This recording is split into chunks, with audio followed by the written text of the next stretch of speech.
Shalom, apa kabar Bapak Ibu Saudara-saudariku sekalian? Bahagia sekali kita sudah melewati satu minggu ini. Kita kemarin sudah beribadah kepada Tuhan dan sekarang tiba saatnya kita kembali bersekutu untuk bersama-sama memuji dan memuliakan Tuhan di dalam saat teduh kita. Untuk itu mari kita berdoa. Segala rasa puji, hormat dan kemuliaan kami naikkan ke hadirat-Mu ya Tuhan. Tuhan Sang Pemilik kehidupan kami yang mengasihi kami, yang menjaga kami dan memelihara hidup kami. Kini kami ingin mendengarkan firman Tuhan. Berkenanlah Engkau berkata-kata kepada kami untuk menyatakan kehendak-Mu dalam hidup kami, sehingga kami semakin dimampukan untuk melakukan apa yang berkenan di hadapan Tuhan. Inilah harapan doa kami ya Tuhan. Jadikanlah melalui firman ini, pengenalan kami akan Tuhan semakin dalam, dan itu akan menjadi kekuatan bagi kami untuk mengikut Tuhan. Di dalam nama Yesus kami berdoa. Amin. Saudaraku yang dikasihi oleh Tuhan, firman-Nya yang kita dengarkan hari ini terambil dari kitab Markus 8 ayat 28 sampai dengan ayat yang ke-29. Demikian bunyinya. Jawab mereka, ada yang mengatakan Yohanes Pembaptis, ada juga yang mengatakan Elia, ada pula yang mengatakan seorang daripada nabi. Ia bertanya kepada mereka, tetapi apa katamu, siapakah aku ini? Maka jawab Petrus, engkau adalah Mesias. Saudaraku yang dikasihi oleh Tuhan, ada pepatah mengatakan, karena tak kenal maka tak sayang. Pepatah ini mengingatkan kita bahwa bagaimana pentingnya pengenalan kita akan seseorang yang akan menghasilkan rasa kebersamaan, rasa sayang yang mendalam di antara kita. Jadi artinya pengenalan itu sangat penting dalam hubungan antara satu dengan yang lain. Demikianlah Yesus dalam percakapannya dengan murid-muridnya. Dia mengungkapkan bahwa bagaimana orang mengenal dia. Ada yang mengatakan bahwa Elia, dia juga adalah Yohanes Pembaptis. Dan ada juga mengatakan bahwa dia adalah seorang dari nabi. Kemudian Yesus bertanya kepada murid-muridnya, tapi kamu, menurut kamu siapakah aku ini? Maka Petrus menjawab, engkau adalah Mesias. Artinya orang yang diurapi. Saudaraku yang dikasihi oleh Tuhan, apa hasilnya pengenalan Petrus terhadap Yesus yang mengatakan bahwa dia adalah Mesias. Yesus adalah Mesias. Yesus adalah yang diurapi Allah, yang disebut dengan Kristus. Apa artinya pengenalan Petrus terhadap Yesus, bahwa dia katakan bahwa Yesus adalah Mesias. Jikalau kita melihat bagaimana perjalanan hidup Petrus, salah satu murid Yesus yang tetap dituliskan namanya dalam Alkitab adalah Petrus. Salah satu murid yang sering sekali mengalami pengalaman yang menyenangkan, menarik, dan yang spontan, sehingga sering sekali terjadi percakapan langsung antara Yesus dengan Petrus adalah Petrus itu sendiri. Dialog ini menghasilkan bagaimana dekatnya hubungan antara Yesus dengan Petrus. Petrus mengenal Yesus sehingga dia mampu mengatakan, engkau adalah Mesias. Ketika Yesus bertanya, tapi menurutmu siapakah aku ini? Engkau adalah Mesias. Sehingga melalui pengenalan ini, maka akhirnya Petrus menjadi orang yang setia. Petrus yang menjadi orang yang kuat. Petrus menjadi orang yang bertahan sungguh-sungguh dalam iman percayanya kepada Tuhan. Sehingga di dalam pelayanannya, walaupun dia mengalami banyak persoalan, tapi dia tetap setia. Bisa kita ingat bagaimana perjalanan Yesus dalam pelayanannya. Dia tidak mundur. Dia disebut sebagai batu karang karena dia begitu kuat. Mengapa dia kuat sebagai murid Yesus, sebagai rasul? karena pengenalannya akan Yesus.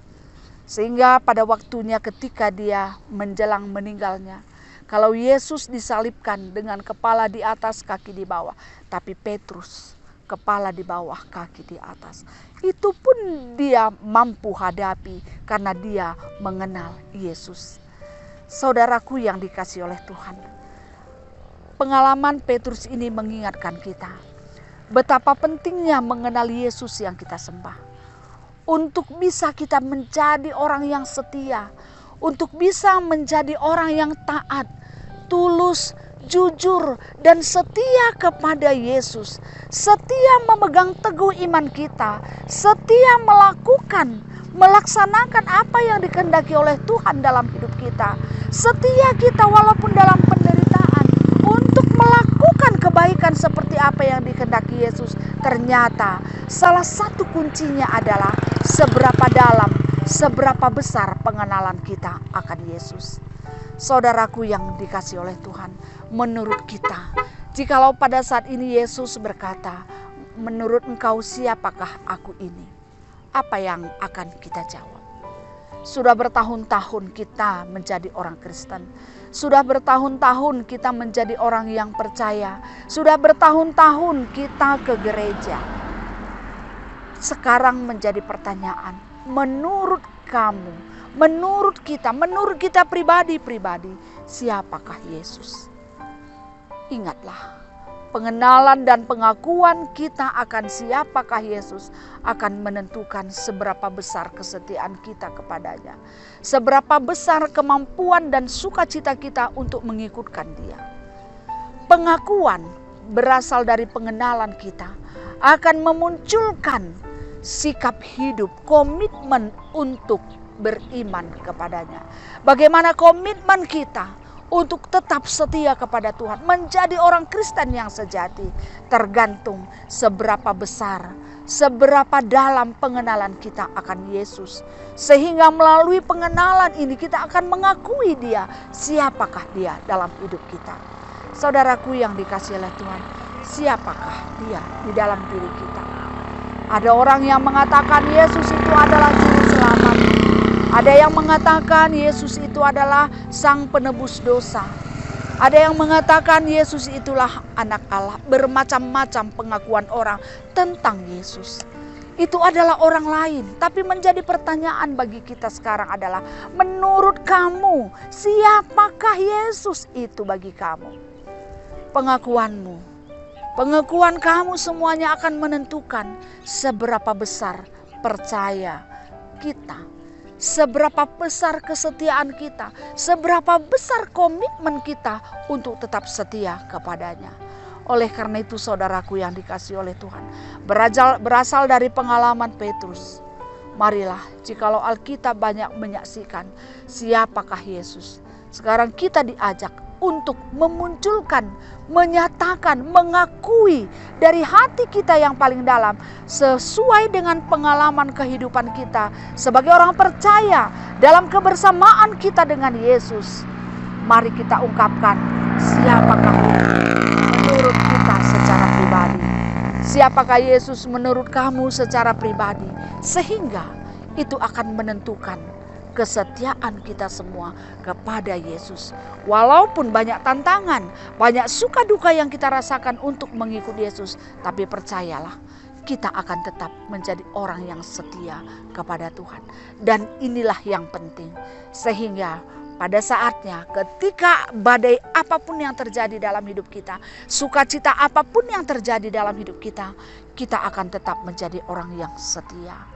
Jadilah orang yang setia, dan kesetiaan itu menghasilkan kebahagiaan yang sempurna yang datangnya dari Tuhan, yang akan menjadi milik kita semuanya. Inilah firman yang kita dengarkan pada hari ini. Kiranya setiap pribadi lepas pribadi yang mendengarkan pada saat ini, kita bisa mengungkapkan siapakah Yesus itu dalam hidup kita. Amin. Kita berdoa. Terima kasih Tuhan untuk firman yang sudah kami dengarkan. Terima kasih untuk kebaikan Tuhan yang terus Tuhan nyatakan bagi kami. Tuhan mengingatkan kami untuk belajar siapakah Tuhan. melalui pengalaman-pengalaman kehidupan kami. Dan pengalaman kehidupan kami, suka duka kami, karya Tuhan yang kami rasakan akan menghasilkan pengakuan. Sehingga pengakuan kami tentang Tuhan akan menjadi kekuatan kami untuk menjalani kehidupan kami dalam suka duka kami.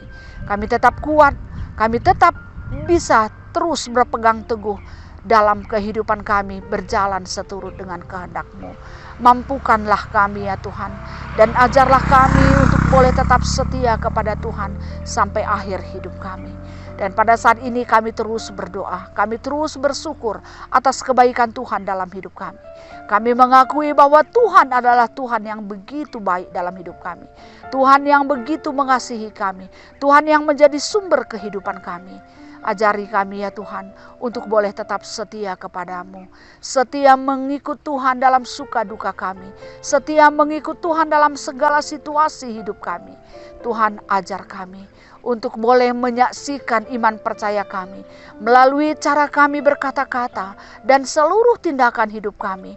Apa yang kami ungkapkan, apa yang kami lakukan dalam setiap perjalanan kehidupan kami terhadap orang-orang yang ada di sekitar kami, baik keluarga kami, teman-teman kami. Kami nyatakan, kami saksikan bahwa Yesus itu baik. Terima kasih ya Tuhan, berkati kami dan keluarga kami. Biarlah keluarga kami menjadi keluarga yang takut akan Tuhan. Dan ajar kami ya Tuhan untuk senantiasa boleh merasakan dan mengungkapkan kebaikan Tuhan di dalam kehidupan, dalam situasi yang bagaimanapun adanya. Dan kami juga terus berdoa pada saat ini untuk setiap orang yang masih ragu-ragu akan Tuhan, meragukan kasih sayang Tuhan. Kuatkan hati mereka, kuatkan iman mereka, sehingga mereka boleh memilih dan memutuskan dan mengakui bahwa Tuhan adalah Tuhannya dan dia sembah Tuhan dalam kehidupannya. Kami juga berdoa pada saat ini ya Tuhan, untuk setiap orang-orang yang mengalami sakit penyakit. Tuhan memberkati mereka, Tuhan sembuhkan mereka, Tuhan jamah mereka, sehingga penyakit ini boleh keluar dari dalam dirinya. Dan juga khusus kami berdoa untuk setiap orang yang terpapar virus corona. Tuhan, Engkau tahu bagaimana ganasnya virus yang terus berkembang, terus menyebar sampai pada saat ini. Tuhan, mampukan kami untuk kami semua boleh bertahan, untuk benar-benar setia dan patuh untuk protokol kesehatan. Kami bisa melakukan apa yang diajarkan untuk kami boleh menghindari virus ini. Namun ya Tuhan, tetap satu harapan kami, Tuhan yang menjaga dan melindungi kami. Tuhan menguasai, membungkus kami, mengelilingi kami dengan kuasa-Mu, sehingga virus ini tidak akan mampu masuk ke dalam diri kami. Bantu kami ya Tuhan. Dan setiap orang yang sudah terpapar juga, Tuhan bersama-sama dengan mereka di dalam iman mereka untuk bisa melawan virus ini keluar dari tubuhnya. Terima kasih ya Tuhan untuk setiap keluarga-keluarga yang kehilangan orang yang dia sayang karena virus ini. Tuhan, tetap kami mohon kepadamu, mampukan mereka untuk bertahan. Walaupun duka yang mereka rasakan, ajari mereka untuk boleh merasakan bahwa di tengah-tengah situasi yang seperti apapun adanya, kasih sayang Tuhan selalu ada untuk mereka. Dan juga kami berdoa untuk semua anak-anak kami, berkatilah mereka Tuhan. Jadikanlah anak-anak kami menjadi generasi penerus yang baik, generasi penerus yang bisa menjadi garam dan terang Tuhan di tengah-tengah dunia ini. Dan juga kami terus berdoa untuk para orang tua kami, para lansia yang tentu sudah lanjut usianya, tentu kurang tenaga, kurang daya ingat, banyak hal yang kurang dalam dirinya. Kami mohon kepadamu ya Tuhan, bantu mereka, bantu orang tua kami, sekalipun dalam keterbatasan kehidupannya, dia tetap bersukacita karena dia merasakan bagaimana Tuhan mengasihinya. Terima kasih ya Tuhan, berkati hidup kami, berkati pekerjaan kami, berkati hati kami untuk boleh senantiasa bersyukur dan bersukacita. Ampuni kami dalam segala salah dan dosa kami, sehingga kami layak untuk berdoa, layak untuk menerima berkat Tuhan, layak untuk merasakan kasih sayang Tuhan. Inilah harapan kami yang kami sampaikan di dalam nama Yesus Tuhan dan Juru Selamat kami. Amin. Saudaraku yang dikasihi Allah Tuhan, demikianlah firman yang kita dengarkan pada hari ini. Kiranya Damai sejahtera yang datangnya dari Tuhan, yang melampaui segala akal dan pikiran kamu, akan menyertai kamu dari sekarang sampai selama-lamanya. Amin. Salam sehat, tetap semangat. Tuhan memberkati kita semuanya. Terima kasih.